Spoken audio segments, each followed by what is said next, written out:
Bonjour à tous. Aujourd'hui, je vous présente votre guide de survie ultime. Ce livre-là, en fait, il s'adresse autant aux amateurs de bushcraft qu'à la survie urbaine. Il y a des conseils qui ne sont pas nécessairement un problème de survie, mais comme comment prévenir les vols à domicile lorsqu'on est parti ou quoi faire lorsqu'on se promène seul dans les rues. Donc, il y a beaucoup de prévention et des conseils qui sont bons à tous les jours. Donc, c'est pas juste pour les extrémistes. Mais c'est vraiment bon pour tout le monde. Puis même les conseils en forêt, on a les plantes comestibles, on a des choses quand même assez intéressantes. Donc même si le dessus, ça a l'air catastrophique, ça peut s'adresser aussi bien aux amateurs de camping qu'aux amateurs de survie. Là, ici, on voit un petit résumé. Bon, je vais passer quelques pages. Les techniques de survie. Là, on a le matériel idéal à emporter. Les trousses de survie qu'on devrait emmener. Là, on commence avec la nature. On a les premiers soins ici. Les blessures.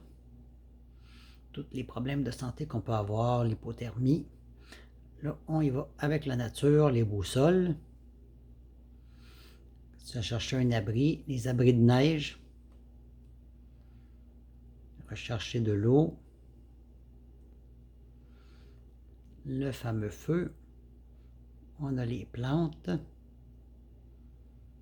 Une attaque d'ours. En général, c'est les grizzlies qui attaquent. C'est plutôt rare. Ils parlent justement des vrais dangers avec les animaux. Les lions, ça, on en voit un petit peu moins en Amérique. La viande comestible. On nous dit c'est vraiment la nature au début. La pêche. On a la chasse. Les plantes toxiques. On a des moyens de guérison un petit peu extrêmes. Traverse du désert.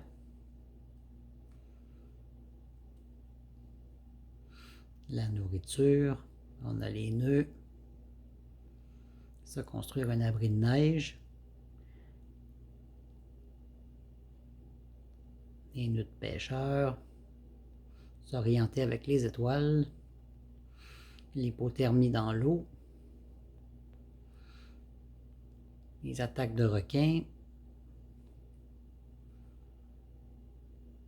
Ça, c'est la nourriture comestible. Les îles désertes. Là, on tombe dans les désastres, les tornades. Comment se protéger en cas d'ouragan. Préparer sa maison pour les ouragans. Ils disent aussi comment préparer une évacuation d'urgence au cas où l'eau monterait trop haut. Les crues éclairs. La foudre. Les feux de forêt. Donc, c'est vraiment toutes les catastrophes naturelles dont on peut faire face. Renforcer sa maison dans les tremblements de terre. Il explique qu'est-ce que c'est un tremblement de terre. Ça, c'est les tsunamis. Les coulées de boue. Les avalanches. Comment survivre à une avalanche. Le blizzard. Les meilleurs sièges dans le train. L'avion. Là, on est rendu avec des feux. Les produits chimiques. Les radiations. Les siphonnés de l'essence, ça c'est des problèmes de mécanique.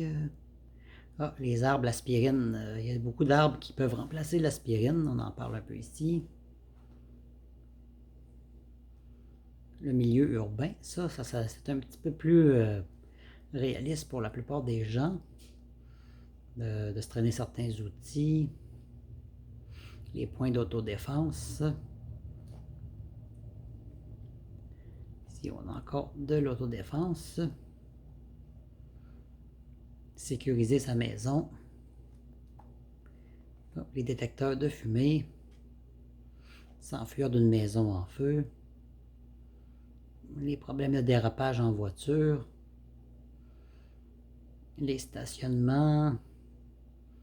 comment s'échapper d'un kidnappeur. Ça arrive un peu moins souvent, mais les autres choses, des incendies ou les autres problèmes de maison, ça arrive un petit peu plus souvent. Là, on tombe dans des cas plus extrêmes. Ah, les voyages, les conseils de voyage pour ne pas attirer l'attention sur soi.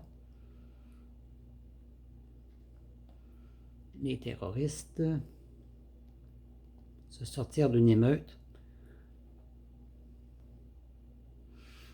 Les bombes. Ça, c'est dans le cas où on se retrouverait coincé dans un pays en guerre. Les types d'armes. Au Canada, les armes ne sont pas légales, donc ça s'adresse moins à nous. Mais côté américain, ils peuvent avoir des armes comme ils veulent. Faire ses propres armes. Donc, on a un petit peu de toutes sortes de conseils. On en a des extrêmes, on en a des comme un peu plus réalistes pour notre vie de tous les jours. Un petit résumé du derrière. Donc, ça résume un petit peu tous les cas. Dans les conseils urbains, il y a des choses qui sont quand même assez utiles. Puis dans les cas d'inondation ou les incendies, ça peut arriver à tout le monde. Donc, ça reste quand même des bons conseils. Pour les voyages, il y avait des choses quand même intéressantes que j'avais remarquées, comme il disait de faire une copie de son passeport, justement au cas où on se ferait voler, de ne pas mettre ses bijoux en évidence. Donc, il y a des conseils assez intéressants. Il y a des choses extrêmes comme des radiations, il y a peu de chances que ça nous arrive, mais bon, par curiosité, ça reste quelque chose d'intéressant. Quoiqu'avec Tchernobyl qui brûle en ce moment, je crois que les Russes auraient vraiment besoin de ce livre-là. Donc, c'était un résumé du guide de survie ultime.